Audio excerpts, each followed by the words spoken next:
Dit is Pinkstertyd. Ons herdenk die tyd tussen Hemelvaart en die uitstorting van die Heilige Gees. In hierdie tyd bid baie gelowiges spesiaal saam. Waarom bid ons dan in hierdie tyd saam? Is ons gebede in die erediens en in ons binnekamers dan nie genoeg nie? Is alles dan nie in elk geval genade nie? Die Heidelbergse Katekismus, Sondag 45 antwoord 117, neer dat ons God van harte aanroep vir alles wat hy ons beveel om voor te bid. Ten tweede, dat ons ons nood en ellendigheid reg en grondig ken, sodat ons voor die aangesig van sy majesteit ons verootmoedig.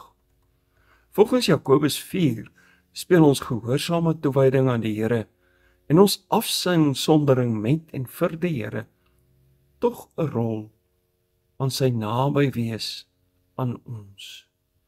Deel van ons heiligmaking is dus ons geheiligde, gehoorsame verootmoediging voor die Here. Goeiedag, ek is Dominee Thys Burger van die AP Kerk Viljoenskroon en ons lees uit Jakobus hoofstuk 4 en daarvan vers 1 tot 10. Waar kom al die oorloë en gevegte onder julle vandaan?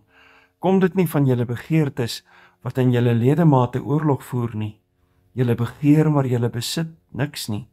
Julle pleeg moord en is vol jaloesie en julle kan niks bereik nie.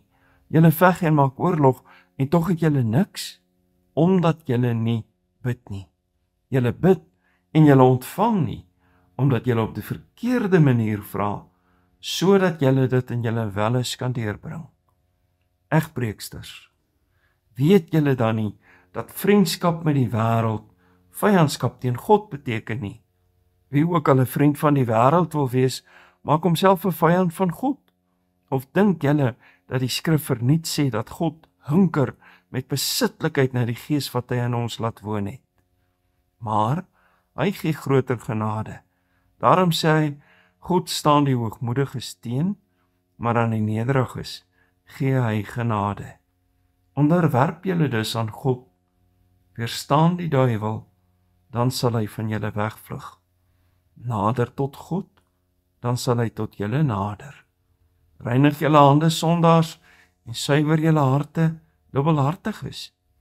Weeklag en treur en huil, laat julle lag en droefheid verander en julle blydskap en somberheid. Verneder julle voor die Here, dan sal hy julle verhoog. Onder die gelowiges aan wie Jakobus skryf, was daar 'n groot probleem, 'n stryery en bekleierery. Die oorsaak, die mense wou dinge hê en is jaloers op mekaar.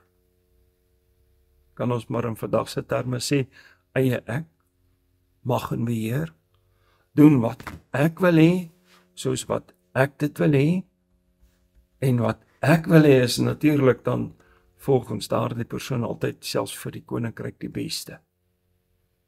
Op hierdie wêreldse manier kry hulle egter niks reg nie, want hulle bid nie, en as hulle nog bid vir wat hulle wil hê, kry hulle dit nie van die Vader nie, want hulle gebede is selfsugtig.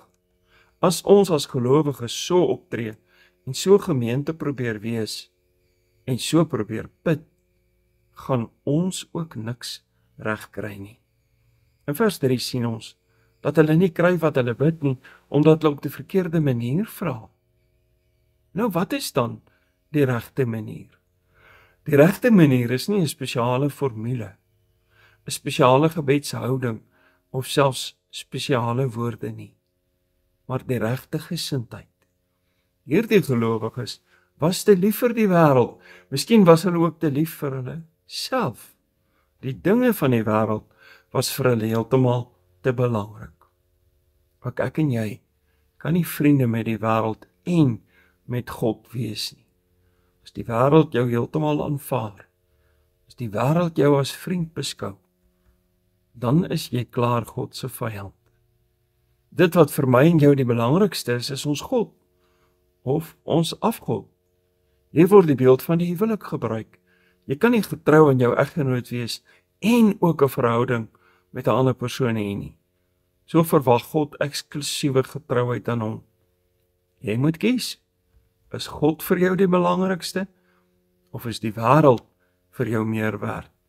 As jy regtig die Here liefhet, sal jy jouself in nederige afhanklikheid aan hom onderwerp, doen wat hy wil hê.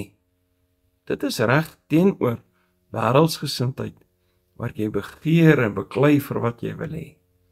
Kies dus, wil jy God se wil doen, of wil jy eerder jou eie sin hê? Ek en jy moet dus nader na God toe kom, ons aan hom en sy wil onderwerp, dan sal hy ook nader aan ons kom. Elke gelowige het die Gees van God in hom of haar. Maar hier word ons verseker, hoe meer jy na die Here soek, meer sal hy hom laat vind deur jou.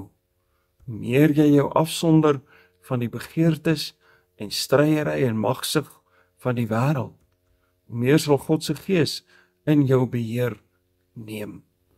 Jy kan nie God en die wêreld dien nie. Verneder jou voor die Here. Fokus op hom. Wy jou aan hom toe. Bid al meer en begeer minder. Dan sal hy jou verhoog. Bid ons nou nog om die uitstorting van die Gees in hierdie tyd? Nee, ons bid onder leiding van die Gees vir sy groter beheer oor ons lewens en ons kleiner beheer oor ons lewens en ons wil. Kom ons bid saam. Hemelse Vader, dankie vir u Gees wat ons lei en leer bid. Ons wil graag ons lewens met u lewe onder leiding van die Gees. Help ons daarmee om Jesus wil. Amen. Gloria, gloria.